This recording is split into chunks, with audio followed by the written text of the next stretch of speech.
Hey, it's Doc, fresh off our 28-day Holland America cruise to the Far East on the Westerdam. It was a great cruise, but there were some issues.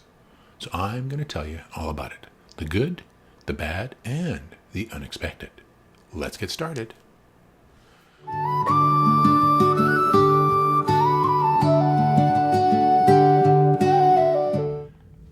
On this cruise on the Westerdam, we had a veranda stateroom on deck 4. Lots of room to spread out.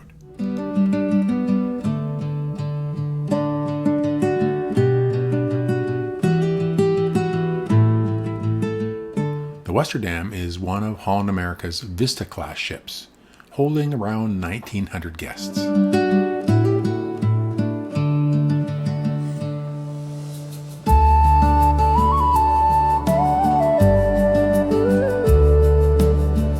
Options on this class of HAL ships are the Lido Market,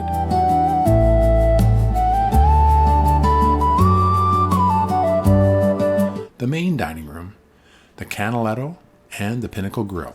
On this cruise, the Pinnacle featured several tamarind pop-up nights. As is usual on Holland America ships, the food was excellent.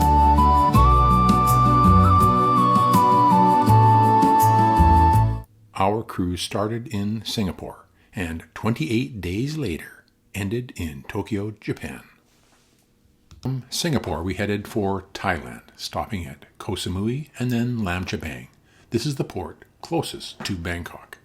From there, we stopped in Sihanoukville, Cambodia, and then we were on to Vietnam, stopping in Cam Ranh, not Phu Mai as scheduled, more on that later, and then Da Nang and finally Halong Bay, before heading north for our stop in Hong Kong. From Hong Kong, it was southeast to the Philippines, with stops in Puerto Princesa, Boracay, and lastly, Manila. And then it was on to Taiwan for planned stops in Kaohsiung and Keelung. Keelung was another port we didn't make it to as scheduled.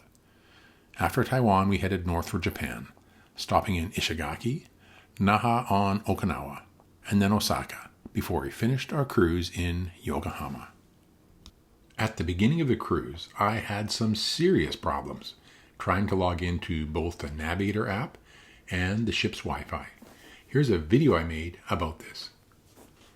Even early in this cruise, there was hints of an issue that later on would become a significant problem. But it didn't really come to a head until after we had left Hong Kong for the second half of our cruise. So let's take a look at the first 2 weeks of the cruise, and then we'll discuss it. Our first stop in Thailand was at Nathon on the island of Koh Samui. Koh Samui is where they filmed the second season of White Lotus. Very cool.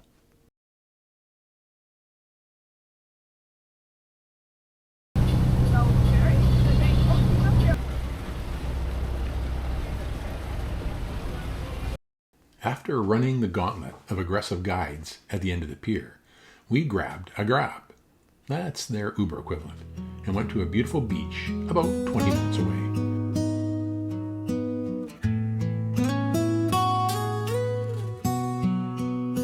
After some beach time, we went to a little well-reviewed restaurant we had scoped out to get some pad thai for lunch. Hello.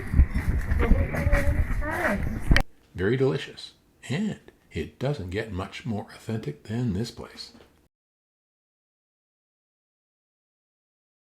We docked in Lam Chabang, Thailand, early this morning, and man, this is an industrial place. We elected not to go into Bangkok, not really keen on a 3-hour bus ride and then a bus tour in the city, so we're off to the Sanctuary of Truth today, and that gets us back at a nice time. In Lam Chabang, we took a Holland America excursion into Pattaya City. We went to the Sanctuary of Truth and the Golden Buddha, and took a drive down Pattaya's famous walking street.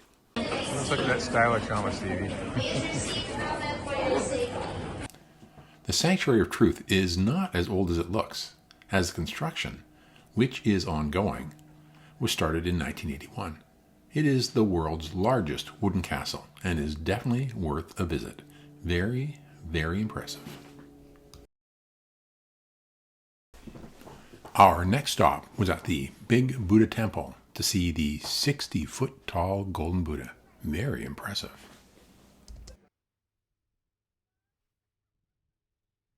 In Sihanoukville, Cambodia, we took a highlights excursion. We visited some cultural spots, and then a very cool but smelly fish market.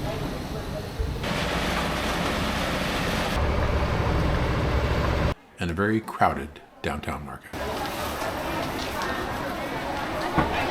It was a really fun day.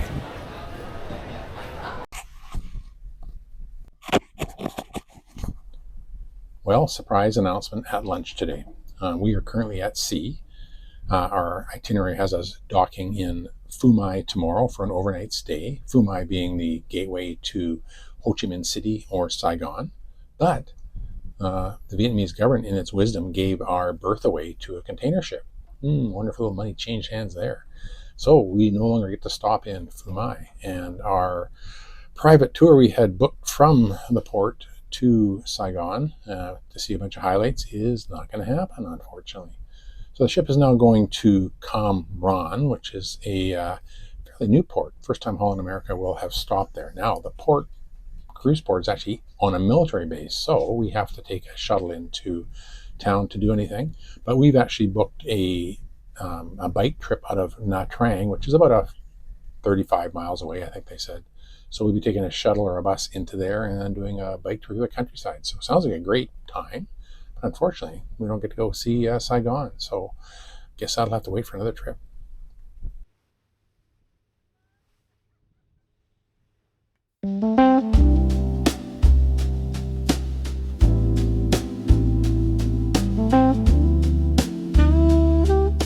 The bike trip was a lot of fun, and we definitely got out of the city and saw some of the countryside.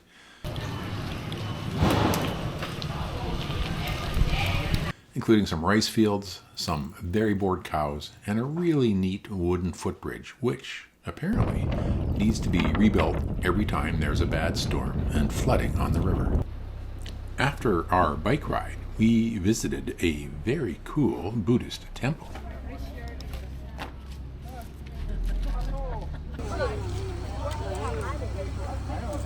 Stevie, are we ready for lunch? We are so ready for lunch. And a free beer. Definitely a free beer. And then went to the colorful Old Nha Trang Craft Village for lunch.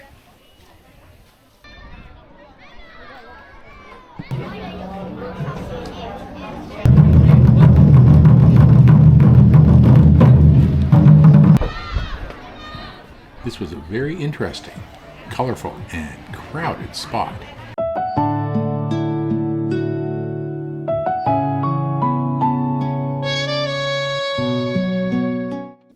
On our second day in Cam Ranh, we decided to take the free shuttle from the ship to Cara World, a tourist destination just outside the gates of the military base.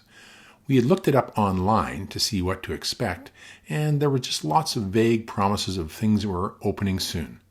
When we got there, it was obvious that while all the infrastructure and landscaping had been put in place, the attractions and restaurants that were mentioned did not exist yet. I think this project is a victim of the severe downturn in the Chinese real estate market that started in 2021 and continues today. We saw a lot of evidence of this in unfinished residential towers and commercial buildings in our stops in Cambodia and Vietnam. So Cara World was a disappointment and really not worth visiting. It had kind of an eerie, haunted feel about it, kind of like the abandoned communities around the Salton Sea in California, although in much better condition.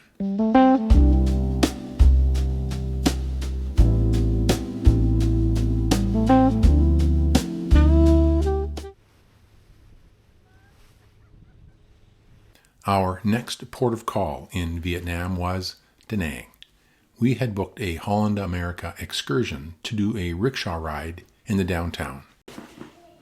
The rickshaw ride was fun and was a cool way to see some of the city. But it was spoiled for Steph when her guide very aggressively demanded a big tip at the start of the ride. Tacky. And a visit to the Cham Museum. Actually, the Da Nang Museum of Cham Sculpture.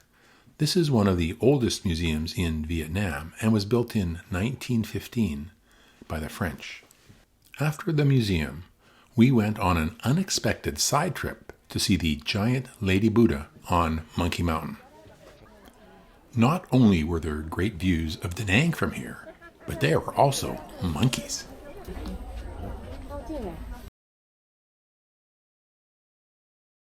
Our last port of call in Vietnam was Halong Bay.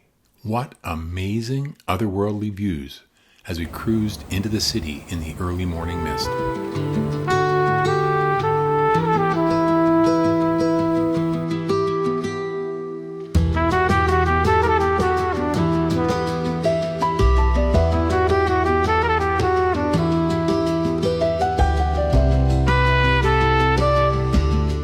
In Halong Bay, we took a Holland America excursion that included a cruise to a spot to go kayaking and a walk through the very cool Tien Kung Cave.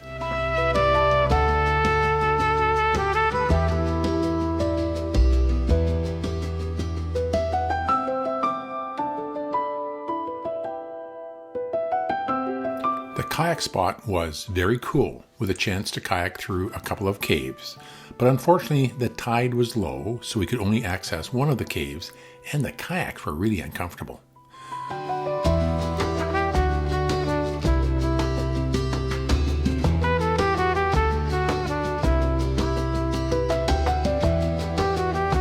The Tien Kung Cave was very cool. There were a lot of steps up to it, and a lot of steps down the other end, but definitely worth the hike.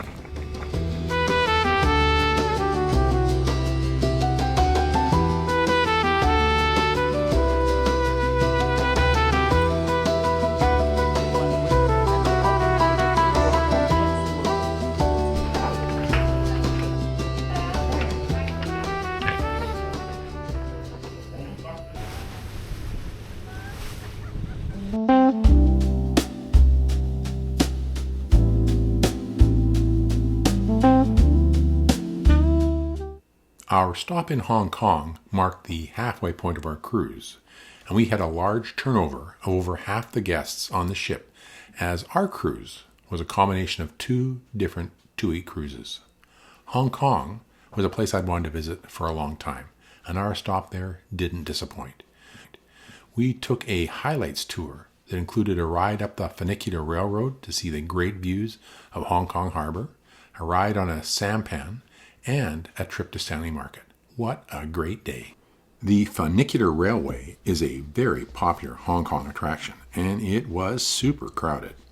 It was a very cool ride to the top of Victoria Peak, where we had some amazing views of Hong Kong.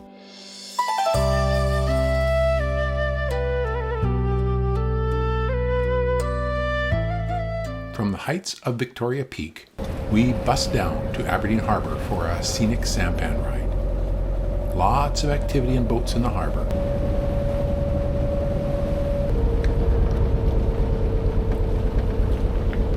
And we saw the derelict Thai Pak floating restaurant, once part of the Jumbo Kingdom restaurant complex. Our last stop in Hong Kong was the historic Stanley Market, with its eclectic mix of all sorts of shops.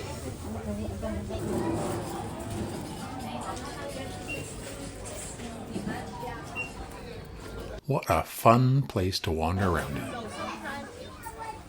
We managed to buy some souvenirs for the grandkids, and it was a nice finish to a really fun day in Hong Kong.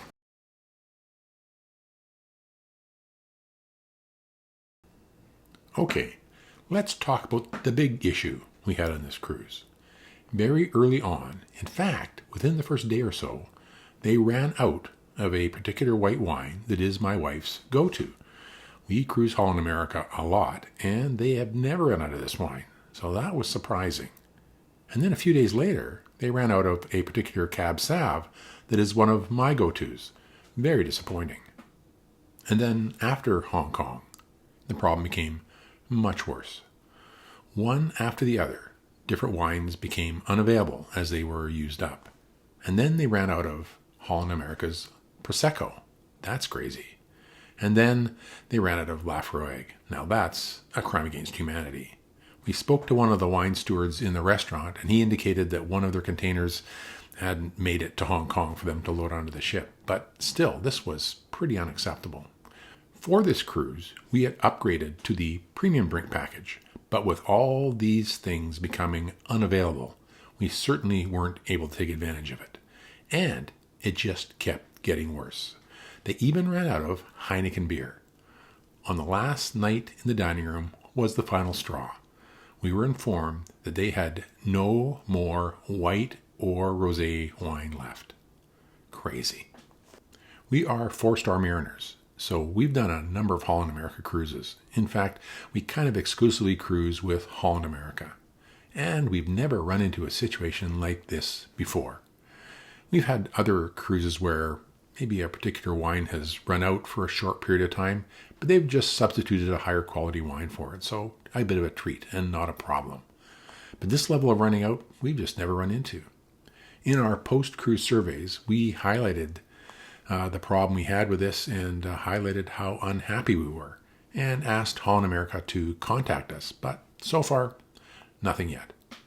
We have a number of Holland America cruises booked over the next couple of years. Let's hope we don't run into this problem again, because if we do, it would really force us to start to look at other cruise line options. So let's move on. Let's have a look at the ports of call on the second half of our cruise. Leaving Hong Kong, we sailed southeast for the Philippines. Our first stop was Puerto Princesa. We decided against doing an excursion here. The most famous thing to see would be the underground river, but we decided just to go ashore and check out the town instead. It was a nice and safe walk to the small downtown, where we perused some shops and just checked things out. What a noisy and busy place. After we were done, we caught one of the many tricycle cabs back to the port and the ship. Our second stop in the Philippines was the small resort island of Boracay. Boracay is a small island famous for its beautiful 4-kilometer-long white beach. We didn't book any excursions here and decided to just have a beach day.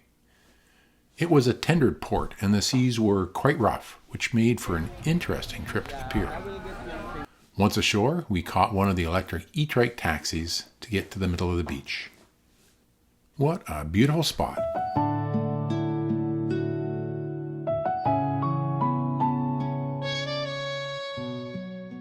We had a nice walk on the beach, checked out some sandcastles, and then had a swim before we found a nice Japanese restaurant for lunch. After lunch, we e-triked it back to the pier for our tender ride back to the Westerdam. What a fabulous day. Our last stop in the Philippines was Manila.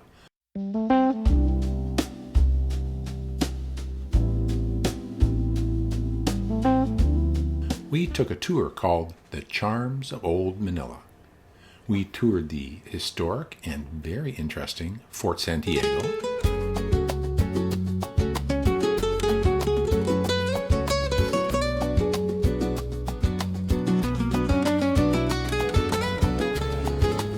we also walked through some of the old downtown core, looked at some of the cool old buildings.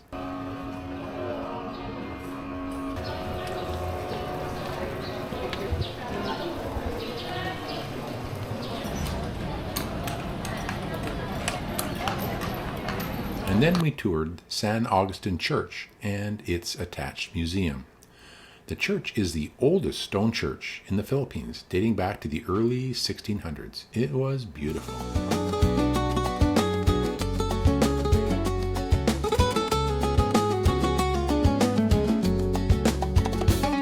We had 2 stops in Taiwan on our itinerary, but on our way to our first stop, Kaohsiung, we got some bad news from the captain. An incoming weather system was going to prevent us from being able to dock in Keelung, and we would have to overnight in Kaohsiung instead. To avoid getting caught in the worst of the storm, the ship increased speed, and we arrived in Kaohsiung at midnight, a full 8 hours ahead of schedule. But even with this, we still had to deal with some pretty big seas.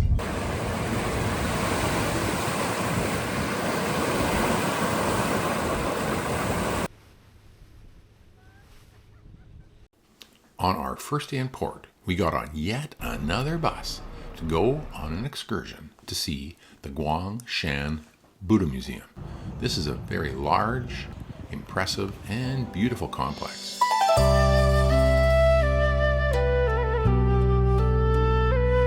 While we were there, we even got to see a small and very colorful parade.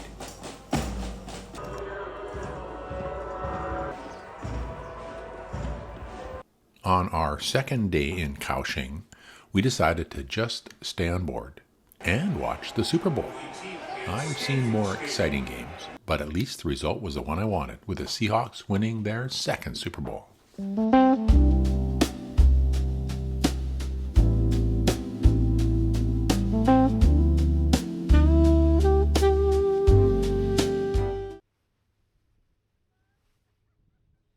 And then it was off to our final stops in Japan. We started off way down south in Ishigaki. This small city reminded us quite a bit of Key West, Florida. Here we just walked around town, checked out the local market and some stores, and saw a lot of those really cool little K cars and trucks.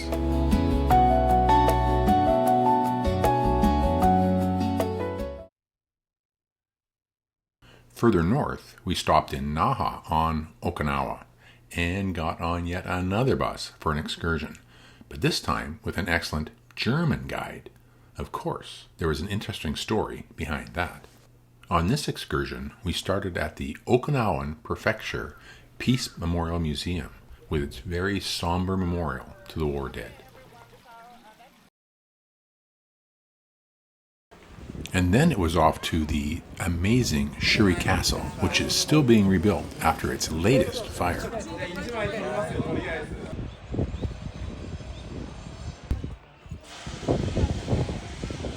And Okinawa World, with its giant walk-through cave.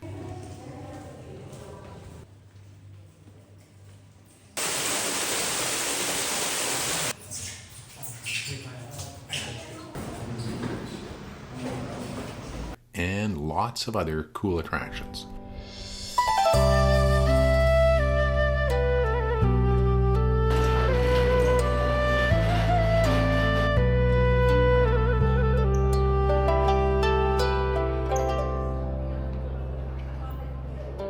What a crazy, busy, full day. We were definitely ready for a cocktail and supper after this excursion. From Okinawa, we sailed north to our last port of call before disembarkation in Yokohama. That is the bustling city of Osaka.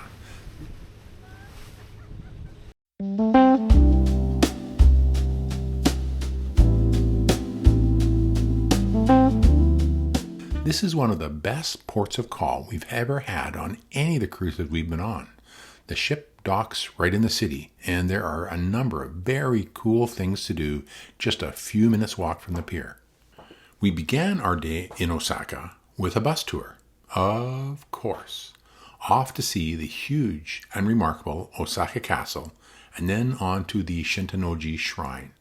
The Osaka Castle grounds were really big, and it was a full 20-minute walk from where the buses parked to the castle itself.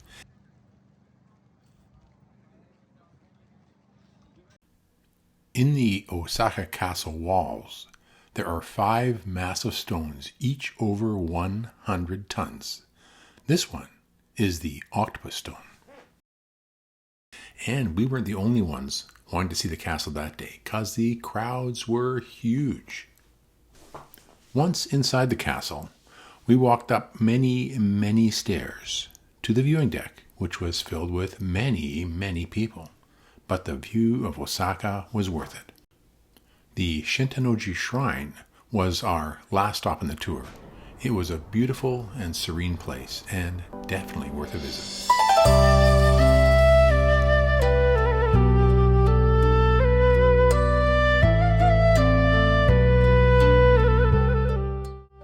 After we got back from our tour, we decided to just walk off the ship and check out some of the nearby attractions, and then try and find someplace cool for supper. We started with a ride on the Osaka wheel, the tallest Ferris wheel in Japan. We managed to get into one of the clear cars, which made for some great views on this really fun ride.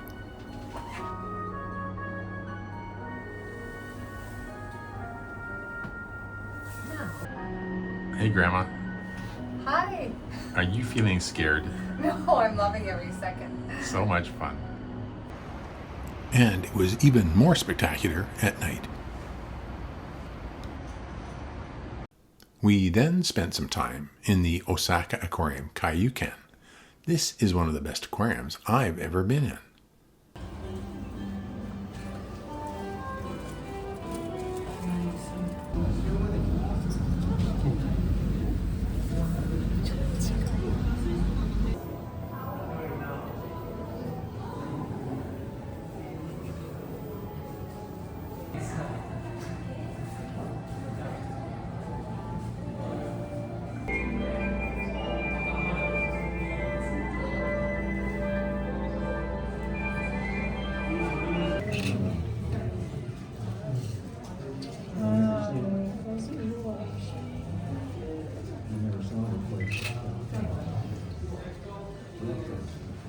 We finished off the evening at a locals restaurant and had a wonderful dinner. What a great day in Osaka.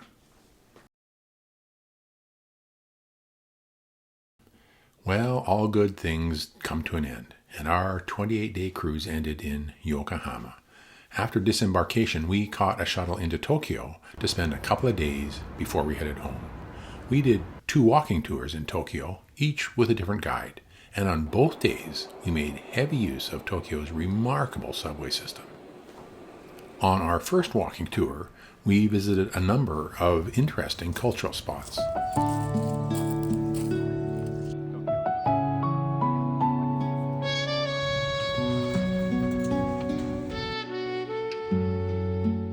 And also saw the first cherry blossoms of the season in Shinjuku-gyoen National Gardens.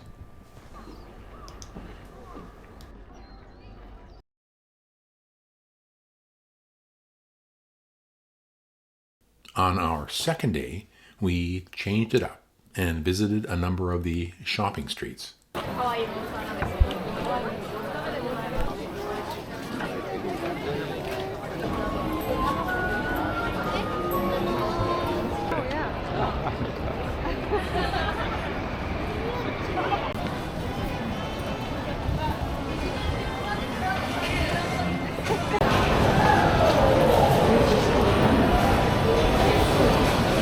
And also made a visit to the famous Shibuya intersection.